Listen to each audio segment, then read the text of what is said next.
ಒಕ್ಕೂಟ ಅಂತೇಳಿ all India level ಒಂದು ಸಂಘಟನೆ ಇದೆ. ಆ ಸಂಘಟನೆಯ ವಿಜಯಪುರದಲ್ಲಿ ನಮ್ಮದೊಂದು ಜಿಲ್ಲಾ ಘಟಕವನ್ನು ಮಾಡಿಕೊಂಡಿದ್ದೀವಿ. ನಮ್ಮ ಜಿಲ್ಲಾ ಘಟಕದ ಅಧ್ಯಕ್ಷರಾಗಿ ಶ್ರೀಯುತ ವಿಠಲ್ ಕಾಳೆ ಅವರಿದ್ದಾರ. ಅದರ ಜನರಲ್ ಸೆಕ್ರೆಟರಿ ಆಗಿ ನಮ್ಮ ಅಶೋಕ್ ಉಪಾಧ್ಯಾಯರಿದ್ದಾರೆ ಮತ್ತು ಗಂಟಪ್ಪನವರು ಸಹಿತ ಅಲ್ಲಿ ಪದಾಧಿಕಾರಿಗಳಾಗಿದ್ದಾರೆ, ಉಪಾಧ್ಯಕ್ಷರಾಗಿದ್ದಾರೆ. ನಾನು ಆರ್ಗನೈಸಿಂಗ್ ಸೆಕ್ರೆಟರಿ ಆಗಿ ಕಾರ್ಯವನ್ನು ನಿರ್ವಹಿಸ್ತಾ ಇದ್ದೇನೆ. ನಮ್ಮ ಈ ಎಲ್ಲ ಬ್ಯಾಂಕುಗಳ ಒಂದು ಸಂಘಟನೆಯನ್ನು ಇಲ್ಲಿ ಜಿಲ್ಲಾ ಮಟ್ಟಕ್ಕೆ ಮಾಡಿಕೊಂಡಿದ್ದೀವಿ. ರಾಷ್ಟ್ರ ಮಟ್ಟದಲ್ಲಿ ಆ ಸಂಘಟನೆ ಇದೆ. ನಮ್ಮ ಹೋರಾಟ ಯಾಕೆ ಏನು ಅನ್ನೋ ಬಗ್ಗೆ ಹೆಚ್ಚಿನ ವಿವರಗಳನ್ನು ನಮ್ಮ ಸ್ನೇಹಿತರೆ, 1993 29/10/1993 ಅದಕ್ಕಿಂತ ಮುಂಚೆ ನಮ್ಮಲ್ಲಿ ಪೆನ್ಷನ್ ಸ್ಕೀಮ್ ಇರಲಿಲ್ಲ. ಸ್ಟೇಟ್ ಬ್ಯಾಂಕ್ನಲ್ಲಿ ಮಾತ್ರ ಪೆನ್ಷನ್ ಸ್ಕೀಮ್ ಇತ್ತು. ಅದರ ನಂತರ 93ರಲ್ಲಿ ನಾವು ಸಾಕಷ್ಟು ಹೋರಾಟ ನಂತರ 25 ವರ್ಷಗಳ ಹೋರಾಟದ ನಂತರ 93ರಲ್ಲಿ ನಮ್ಮ ಸಂಘಟನೆ ಪೆನ್ಷನ್ ಸೆಟಲ್ಮೆಂಟನ್ನು ಮಾಡ್ಕೊಳ್ತು. 93ರಲ್ಲಿ ಇಂಥ ಮುಂಚೆ ಇದ್ದವರಿಗೆ 86 ಯಾರ್ಯಾರು ನಿವೃತ್ತರಾಗಿದ್ದಾರೆ ಅವರಿಗೆಲ್ಲ ಪೆನ್ಷನ್ ಕೊಡಬೇಕಂತೇಳಿ ಒಂದು ಅಗ್ರಿಮೆಂಟನ್ನು ಮಾಡ್ಕೊಂಡೇವಿ. ಅದರ ನಂತರ ಸಾಕಷ್ಟು ಹೋರಾಟಗಳನ್ನ ಬೇರೆ ಬೇರೆ ಇಶ್ಯೂದಲ್ಲೆಲ್ಲ ಮಾಡ್ತಾ ಬಂದಿದ್ದೀವಿ. ಆದರೆ ನಿಮಗೆಲ್ಲ ಗೊತ್ತಿದ್ದಂಗೆ ಸರ್ಕಾರಿ ನೌಕರರಿಗೆ, ಕೇಂದ್ರ ಸರ್ಕಾರಿ ನೌಕರರಿಗೆ, ರಾಜ್ಯ ಸರ್ಕಾರಿ ನೌಕರರಿಗೆ ಪ್ರತಿ 10 ವರ್ಷಕ್ಕೊಂದ್ಸಲ ಪೇ ಕಮಿಷನ್ ಅಂತ ಮಾಡಿ, ಆ ಪೇ ಕಮಿಷನಲ್ಲಿ ಕೆಲಸಗಾರರಿಗೂ ಮತ್ತು ನಿವೃತ್ತ ಪೆನ್ಷನರ್ಸಿಗೂ ಪಿಂಚಣಿಯನ್ನು ರಿವೈಸ್ ಮಾಡ್ತಾ ಬರ್ತಾರೆ ಪ್ರತಿ 10 ವರ್ಷಕ್ಕೊಂದ್ಸಲ. ಆದರೆ ನಮ್ಮಲ್ಲಿ ಈಗ 93 ಅಂದರೆ ಈಗ 30 ವರ್ಷ ಆಯಿತು, ನಮ್ಮ ಪಿಂಚಣಿಯನ್ನು ಪರಿಷ್ಕೃತ ಮಾಡೇ ಇಲ್ಲ ಇಲ್ಲಿವರೆಗೂ. ನಾವು ಸಾಕಷ್ಟು ರಿಪ್ರೆಸೆಂಟೇಷನ್ ಕೊಟ್ಟಿವಿ. ಸಾಧಾರಣ 200 MP ಗಳಿಗೆ ಮೆಮೊರಂಡಮ್ ಕೊಟ್ಟಿವಿ. ಫೈನಾನ್ಸ್ ಮಿನಿಸ್ಟ್ರಿಗೆ ಒಂದು 10 ಸಲ ಆದರೂ ಭೇಟಿಯಾಗಿದ್ದೀವಿ. ನಮ್ಮ ಮಹಿಳಾ ಸಂಘಟನೆಯಿಂದನೂ ಫೈನಾನ್ಸ್ ಮಿನಿಸ್ಟ್ರಿಗೆ, ಆಮೇಲೆ ಬೇರೆ ಬೇರೆ ಮಿನಿಸ್ಟ್ರಿಗೆಲ್ಲ ನಾವು ಇದ್ರ ಬಗ್ಗೆ ಮನವಿಯನ್ನು ಅರ್ಪಿಸಿದ್ದೀವಿ.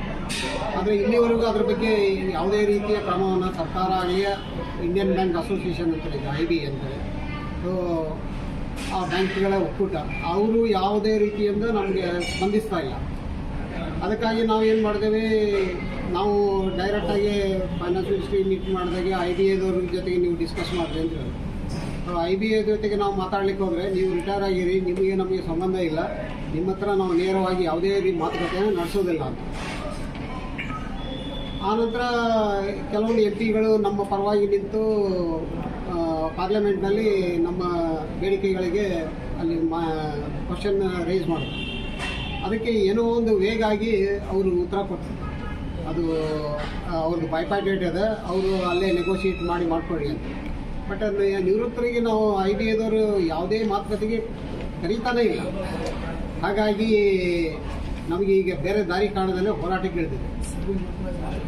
ಈಗ ನಮ್ಮಲ್ಲಿ ಬ್ಯಾಂಕ್ನಲ್ಲಿ 5 ವರ್ಷಕ್ಕೊಂದ್ಸಲ ಯಾರು ವರ್ಕಿಂಗ್ ಇದ್ದಾರೆ, ಸರ್ವಿಂಗ್ ಎಂಪ್ಲಾಯೀಸ್, ಅವರಿಗೆಲ್ಲ ವೇತನ ಪರಿಷ್ಕರಣೆ ಆಗ್ತಾನೆ ಇರ್ತದೆ. ಅದ್ರ ಜೊತೆಗೇ ನಮ್ಮ ಪಿಂಚಣಿನೂ ಪರಿಷ್ಕರಣೆ ಮಾಡಲೇಬೇಕಂತ ಹೇಳಿ ನಾವು ಮೊದಲಿಂದಲೂ ಕೇಳ್ತಾ ಇದ್ದೀವಿ. ಅದು ಆಗ್ತಾನೇ ಇಲ್ಲ. ನಮ್ಮ ಪಿಂಚಣಿ ಏನು ಸೆಟಲ್ಮೆಂಟ್ ಅದ, ಅದು ಕೇಂದ್ರ ಸರ್ಕಾರ ನೌಕರದ್ದು ಏನು ಪಿಂಚಣಿ ಸ್ಕೀಮ್ ಅದ ಮತ್ತು ರಿಸರ್ವ್ ಬ್ಯಾಂಕ್ ಆಫ್ ಇಂಡಿಯಾದ ಏನು ಪಿಂಚಣಿ ಸ್ಕೀಮ್ ಅದ, ಅದರ ಅದೇ ರೀತಿಯಲ್ಲಿ ನಮ್ಮದು ಪಿಂಚಣಿ ಸ್ಕೀಮ್ ಅದ. ಕೇಂದ್ರ ಸರ್ಕಾರದವರಾಗಲಿ ರಾಜ್ಯ ಸರ್ಕಾರದವರಾಗಲಿ 10 ವರ್ಷಕ್ಕೊಂದ್ಸಲ ಮಾಡ್ತಾರೆ. ರಿಸರ್ವ್ ಬ್ಯಾಂಕ್ನಲ್ಲಿ ಈಗ 5 ವರ್ಷಕ್ಕೊಂದ್ಸಲ ಮಾಡ್ತಾ ಇದ್ದಾರೆ. 17ರಲ್ಲಿ ಒಂದು ಸಲ ಮಾಡಿದ್ರು, 21ರಲ್ಲಿ ಒಂದು ಸಲ ಮಾಡಿದ್ರು, ಈಗ 23ರಲ್ಲಿ ಇನ್ನೊಂದು ಸಲ ಮಾಡಿದ್ದಾರೆ. 3 ಸಲ ರಿಸರ್ವ್ ಬ್ಯಾಂಕ್ನಲ್ಲಿ ರಿವಿಷನ್ ಆಯಿತು. ಆದರೆ ನಮ್ಮಲ್ಲಿ ಪಬ್ಲಿಕ್ ಸೆಕ್ಟರ್ ಬ್ಯಾಂಕ್ ಆಗಲಿ ಪ್ರೈವೇಟ್ ಸೆಕ್ಟರ್ ಬ್ಯಾಂಕ್ನಲ್ಲಿ ಆಗಲಿ ಯಾವುದೇ ರೀತಿಯ ಬದಲಾವಣೆ ಆಗ್ತಾನೇ ಇಲ್ಲ ಪೆನ್ಷನ್ನಲ್ಲಿ. ಇದು ಮುಖ್ಯ ನಮ್ಮ ಬೇಡಿಕೆ. ಅದ್ರ ಜೊತೆಗೆ ನಮಗೆ 2010ರಲ್ಲಿ ಏನು ಸೆಟಲ್ಮೆಂಟ್ ಆಯಿತು ಬ್ಯಾಂಕ್ನಿಂದ, ಸರ್ವಿಂಗ್ ಎಂಪ್ಲಾಯೀಸ್ಗೆಲ್ಲ ಯುನೈಟೆಡ್ ಫಾರ್ಮರ್ ಬ್ಯಾಂಕ್ ಎಂಪ್ಲಾಯೀಸ್ ಅಂತೇಳಿ ಒಂದು ಆರ್ಗನೈಜೇಷನ್ ಇದೆ. ಎಲ್ಲ ನೌಕರ ಸಂಘಟನೆಗಳು ಅಲ್ಲಿ ಹೋಗಿ IBA ಜೊತೆಗೆ ಅದನ್ನು ಮಾತುಕತೆ ಮಾಡಿ ಬಗೆಹರಿಸ್ಕೊತಾರೆ. ಅವ್ರದ್ದು ಎಲ್ಲ ಸ್ಯಾಲ್ರಿ ರಿವಿಷನ್ ಆಗುವಾಗ 2010ರಲ್ಲಿ ಒಂದು ವಿಶೇಷ ಭತ್ಯೆ ಅಂತ ಶುರು ಮಾಡಿದ್ರು. ಆ ವಿಶೇಷ ಭತ್ಯೆಯನ್ನು ಪೆನ್ಷನ್ಗೆ ಅಪ್ಲೈ ಆಗಲಾದಂಗೆ ಮಾಡಬೇಕು. ಅಲ್ಲಿಂದ ನಮ್ಮ ಪೆನ್ಷನ್ ಮತ್ತಷ್ಟು ಕಡಿಮೆ ಆಗಿ ಶುರು ಆಯಿತು. 2010 ನಂತರ ಏನು ರಿಟೈರ್ ಆಗಿದ್ದಾರೆ ಅವರಿಗೆ ಅದು ಪೆನ್ಷನ್ ಆ ಸ್ಪೆಷಲ್ ಅಲೌನ್ಸ್ನಲ್ಲಿ ಬರ್ತಾ ಇಲ್ಲ. ಇದು ಒಂದು ಬೇಡಿಕೆ. ನಮ್ಮ ಪೆನ್ಷನ್ ಪಿಂಚಣಿ ಪರಿಷ್ಕರಣೆ, ವಿಶೇಷ ಭತ್ಯೆಯನ್ನು ಪಿಂಚಣಿಗೆ ಪರಿಷ್ಕರಣೆ ಮಾಡಬೇಕು. ಆಮೇಲೆ ಬ್ಯಾಂಕ್ ನಿವೃತ್ತರು ಏನು ಸಂಘಟನೆಗಳಿದ್ದಾವೆ ನಮ್ಮಲ್ಲಿ ಮೇಜರ್ 3 ಸಂಘಟನೆಗಳಿದ್ದಾವೆ. ನಮ್ಮದು ಸಾಧಾರಣ 3 ಲಕ್ಷಕ್ಕಿಂತಲೂ ಹೆಚ್ಚು ಮೆಂಬರ್ಶಿಪ್ ಇರುವಂಥ ಆಲ್ ಇಂಡಿಯಾ ಬ್ಯಾಂಕ್ ರಿಟೈರೀಸ್ ಫೆಡರೇಷನ್ ಅಂತೇಳಿ. ಇದಕ್ಕೆ ನಮ್ಮ 3 ಲಕ್ಷಕ್ಕಿಂತಲೂ ಹೆಚ್ಚು ಬ್ಯಾಂಕ್ ನಿವೃತ್ತರು ಅದಕ್ಕೆ ಮೆಂಬರ್ಸ್ ಆಗಿದ್ದಾರೆ. ನಮ್ಮ ಆರ್ಗನೈಜೇಷನ್ ಜೊತೆಗೆ ಬೇರೆ ಬೇರೆ ಆರ್ಗನೈಜೇಷನ್ ಜೊತೆಗೆ ಕರೆದು ನಮ್ಮೊಟ್ಟಿಗೆ ಮಾತುಕತೆ ಮಾಡಬೇಕು. ನಮ್ಮ ಬೇಡಿಕೆಗಳು ಏನಾದ ಅದಕ್ಕೆ IBAದವರು ಸರ್ಕಾರದವರು ಸ್ಪಂದಿಸಬೇಕಂತೇಳಿ ನಮ್ಮ ಬೇಡಿಕೆಗಳು ಇದ್ದಾವೆ. ಇದ್ರ ಬಗ್ಗೆ ನಾವು ಸಾಕಷ್ಟು ಮೆಮೊರಂಡಮ್ ಕೊಟ್ಟಿವಿ, ಗವರ್ನರ್ಸ್ಗೆ ಮೀಟ್ ಮಾಡಿದ್ದೀವಿ, IBAದವ್ರು ಒಟ್ಟಿಗೆ ಮಾಡಿದ್ದೀವಿ. ಮಧ್ಯದಲ್ಲಿ ಒಂದು ಸರ್ಕಾರದವರು, ಕೇಂದ್ರ ಸರ್ಕಾರದವರು ಪೆನ್ಷನ್ ರಿವಿಷನ್ ಬಗ್ಗೆ ಒಂದು ಕಮಿಟಿ ಮಾಡಿದ್ರು, ಪಾರ್ಲಿಮೆಂಟ್ರಿ ಕಮಿಟಿ ಅಂತ. ಆ ಪಾರ್ಲಿಮೆಂಟ್ರಿ ಕಮಿಟಿಗೂ ನಾವು ಹೋಗಿ ಎಲ್ಲ ನಮ್ಮ ಬೇಡಿಕೆಗಳನ್ನು ಸಲ್ಲಿಸಿದ್ದೇವೆ. ಆದರೆ ಇಲ್ಲಿವರೆಗೂ ಅವರು ಕೂಡ ನಮಗೆ ಆ ಕಮಿಟಿ ರಿಪೋರ್ಟ್ನಲ್ಲಿ ಏನೂ ಸರಿಯಾಗಿ ಸ್ಪಂದಿಸಲೇ ಇಲ್ಲ. ನಮಗೆ ಯಾವುದೇ ರೀತಿಯಿಂದ ಪರಿಷ್ಕರಣೆ ಆಗೇ ಇಲ್ಲ ಇಲ್ಲಿವರೆಗೂ. ಇದ್ರ ಜೊತೆಗೆ ನಿಮಗೆ ಗೊತ್ತಿದ್ದಂಗೆ ಎಲ್ಲರೂ ನಿವೃತ್ತರು ಇರೋದು, ಅವರಿಗೆ ಆರೋಗ್ಯ ಸಮಸ್ಯೆ ತುಂಬ ಇರ್ತದೆ.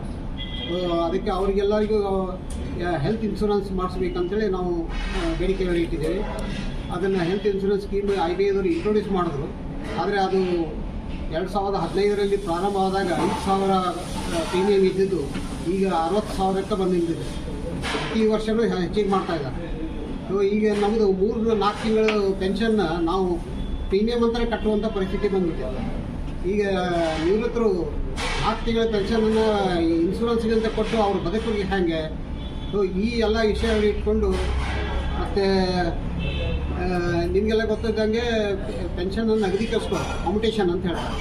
ಆ ಕಾಂಪಿಟೇಷನ್ನ ಮೊದಲು ನಿಮಗೆಲ್ಲ ಗೊತ್ತಿದ್ದಂಗೆ 90ರ ಇಸ್ವಿಯಲ್ಲಿ 14%, 15% ಬ್ಯಾಂಕ್ನಲ್ಲಿ ಬಡ್ಡಿ ಬರ್ತಾಯಿತ್ತು. ಈಗ ಅದು 7% ಇಳಿದದು. ಈಗ ಅವ್ರು ನಗದೀಕರಿಸ್ಕೊಂಡವರು ಏನಾದರೂ ಡೆಪಾಸಿಟ್ ಮಾಡಿ ಅದರಿಂದ ಏನಾದರೂ ಜೀವನ ಮಾಡಲಿಕ್ಕೆ ನೋಡಿದ್ರೆ ಅದು 15 ವರ್ಷ ತನಕ ರಿಕವರಿ ಆಗ್ತಾಯಿದೆ. ಆದರೆ 10 ವರ್ಷದಲ್ಲಿ ಅದು ಪೂರ್ತಿ ಮುಟ್ಟಿ ಹೋಗ್ತದೆ. 5 ವರ್ಷ ಅವರು ಎಕ್ಸ್ಟ್ರಾ ಅದ್ರ ಮೇಲೆ ವಸೂಲಿ ಮಾಡ್ತಾ ಇದ್ದಾರೆ. ಇದು ಸರ್ಕಾರಕ್ಕೆ ಲಾಭ ಮಾಡ್ಕೊಳ್ಳುವಂಥ ಒಂದು ಉದ್ದೇಶ ಅವರಲ್ಲಿದೆ. ಬ್ಯಾಂಕಿಗಳಿಗೆ ಮತ್ತು ಸರ್ಕಾರಕ್ಕೆ ಇದರ ಲಾಭ ಅವ್ರು ಪಡ್ಕೊಳ್ತಾ ಇದ್ದಾರೆ. ಬ್ಯಾಂಕ್ ನಿವೃತ್ತರು ಅದರಲ್ಲಿ ಲಾಸನ್ನು ಅನುಭವಿಸ್ತಾ ಇದ್ದಾರೆ. ಇದೆಲ್ಲ ಮತ್ತು ಈಗ ನಿಮಗೆ ಗೊತ್ತಿದ್ದಂಗೆ GST ಅಂತ ಏನು ಇಂಟ್ರೊಡ್ಯೂಸ್ ಮಾಡಿದ್ರು. ಈಗ ಇನ್ಶೂರೆನ್ಸ್ ಮಾಡಿಸಿದ್ದಕ್ಕೂ GSTನ ಆ್ಯಡ್ ಮಾಡ್ತಾಯಿದ್ದಾರೆ. GST ಹೇಗೆ ನಮಗೆ ಇಫೆಕ್ಟ್ ಆಗ್ತದೆ ಅಂತ ಹೇಳಿದ್ರೆ, ನಾವು ಪ್ರೀಮಿಯಂ ಕಟ್ಟುವಾಗಲೂ GST ಕೊಡಬೇಕು. ನಾಳೆ ಹಾಸ್ಪಿಟ್ಲಿಗೆ ಅಡ್ಮಿಟ್ ಆದಮೇಲೆ ಅಲ್ಲಿ ಹಾಸ್ಪಿಟಲ್ ಸರ್ವಿಸಿಗೂ GST ಕೊಡಬೇಕು. ಮಾರ್ಕೆಟ್ನಲ್ಲಿ ಹೋಗಿ ನಾವು ಔಷಧಿಗಳು ಖರೀದಿ ಮಾಡಿದ್ರೆ ಅದ್ರ ಮೇಲೂ GST ಕೊಡಬೇಕು. ಒಬ್ಬ ಮನುಷ್ಯ 3-4 ಟೈಮ್ GST ಕೊಡೋದು. ಯಾವುದಾದ್ರು ಹೆಲ್ತ್ ಚೆಕಪ್ಪಿಗೆ ಹೋದರೆ ಅಲ್ಲಿ GST ಕೊಡೋದು. ರಕ್ತ ತಪಾಸಣೆಗೆ ಹೋದರೆ ಅಲ್ಲಿ ಅದ್ರ ಮೇಲೆ GST ಆಗ್ತದೆ. ಮಲ್ಟಿಪಲ್ GST ನಮಗೆ ಆಕರಣ ಆಗ್ತಾಯಿದೆ.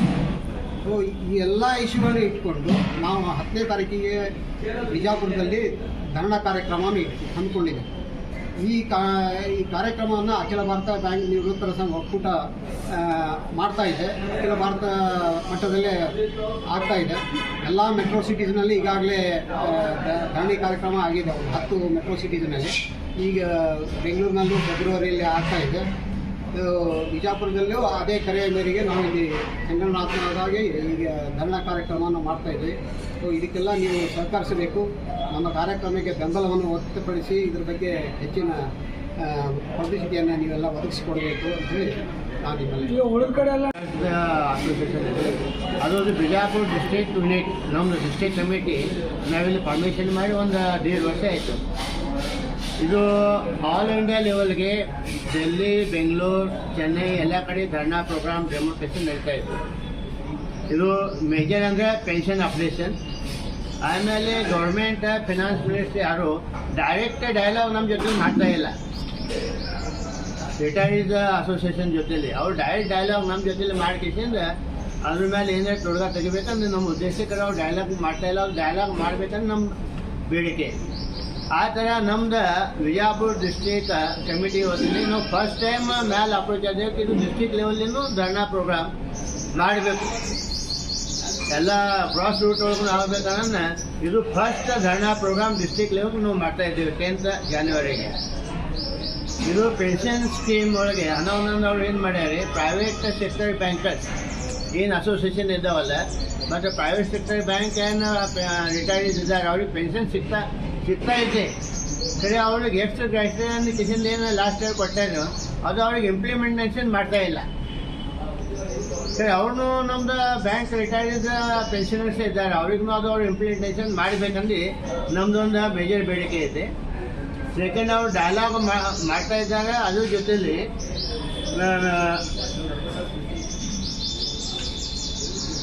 ಡೈರೆಕ್ಟ್ ನೆಗೋಸಿಯೇಷನ್ ಮಾಡ್ಯಾಗೆ ಅವರು ನಮ್ದು all India bank retired federation, united forum of bank retired organisation, ನಾವೆಲ್ಲ ರಿಟೈರ್ಡ್ ಒಂದು ಒಕ್ಕೂಟ ನಾವು ಕ್ರಿಯೇಟ್ ಮಾಡಿದ್ದೇವೆ.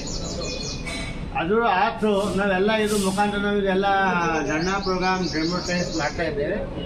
ಇದು 10th ಜನವರಿ, ಇದಕ್ಕೆ ನೀವು ಎಲ್ಲ 10th ಜನವರಿಗೆ ನಮ್ದು ಅಂಬೇಡ್ಕರ್ ಸರ್ಕಲ್ ಇಲ್ಲಿ 10:30 10ವರೆಗೆ ನಾವು ಎಲ್ಲ ಅಸೆಂಬ್ಲಿಂಗ್ ಆಗ್ತಾ ಇದ್ದೇವೆ.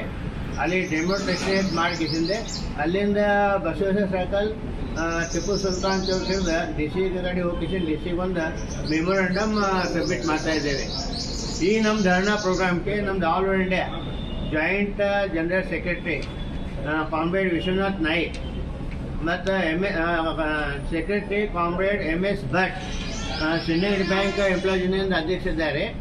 ಆಮೇಲೆ ಮುನಿ ಕೃಷ್ಣನ್, ಇವರು ಕೆನರಾ ಬ್ಯಾಂಕ್ ರಿಟೈರ್ಡ್ ಫೆಡರೇಷನ್ ಇದ್ದಾರೆ. ಆಮೇಲೆ ಸುಹಾಸ್ ದೇಶಪಾಂಡೆ, ಇವರು bank of Maharashtra bank retired federation ಅಧ್ಯಕ್ಷರಿದ್ದಾರೆ. ಇವರೆಲ್ಲ ಸೆಂಟ್ರಲ್ ಮತ್ತು ಸ್ಟೇಟ್ ಲೀಡರ್ಸ್ನು ಆ ಧರ್ನಾ ಪ್ರೋಗ್ರಾಮ್ಗೆ ಅಟೆಂಡ್ ಹಾಕಿ ಸಪೋರ್ಟ್ ಮಾಡ್ತಾ ಇದ್ದಾರೆ. ಇದು ತಾವು ಕೂಡ ಎಲ್ಲ ನಮ್ಗೆ ಈ ಪ್ರೋಗ್ರಾಮ್ಗೆ ಸಪೋರ್ಟ್ ಮಾಡಿ